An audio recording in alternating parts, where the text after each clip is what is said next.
যখন অনেক দিন যাবত বাইরে বাইরে ঘোরার পরে ইবাদতের কোন তৃপ্তি পাচ্ছেন না, তখন চিন্তা করলেন আচ্ছা একটু যাই, বাড়িতে যাই, একটু মার সাথে দেখা করে আসি।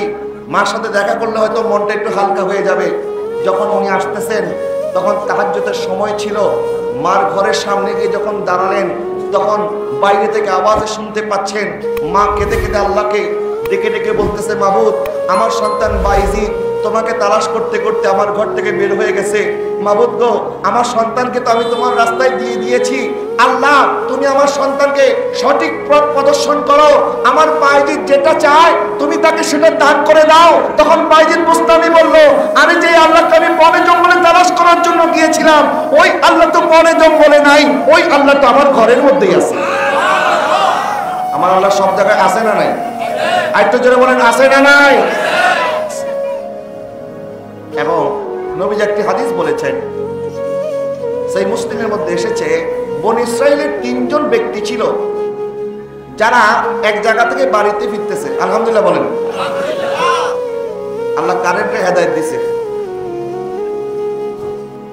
যাক, কারেন্টটা সময় মতো চলে আসছে।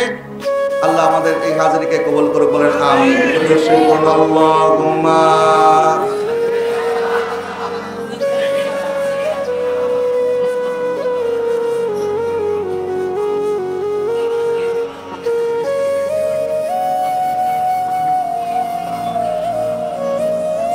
আল্লাহ আল্লাহ আল্লাহ লা ইলাহা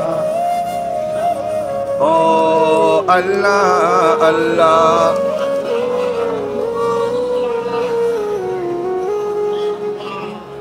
यासीन तोहा कमली वाला कुरान की तफसीर हाजिर व नाज़िर शागिदों का से आया सिराज मुनीर नबी जी अल्लाह अल्लाह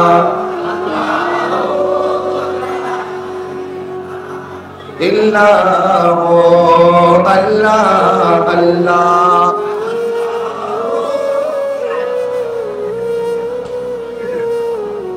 বনী ইসরাইলের কয়জন মানুষের কথা বলতেছিলাম?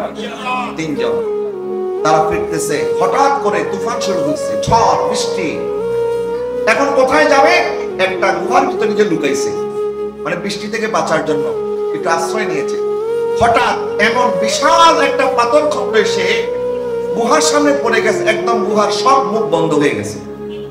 এখন আর বের হওয়ার কোনো উপায়। 3 জন মিলে অনেক ধাক্কাধাক্কি করে অনেক চেষ্টা করলো। চেষ্টা করার পরে যখন নিরুপায়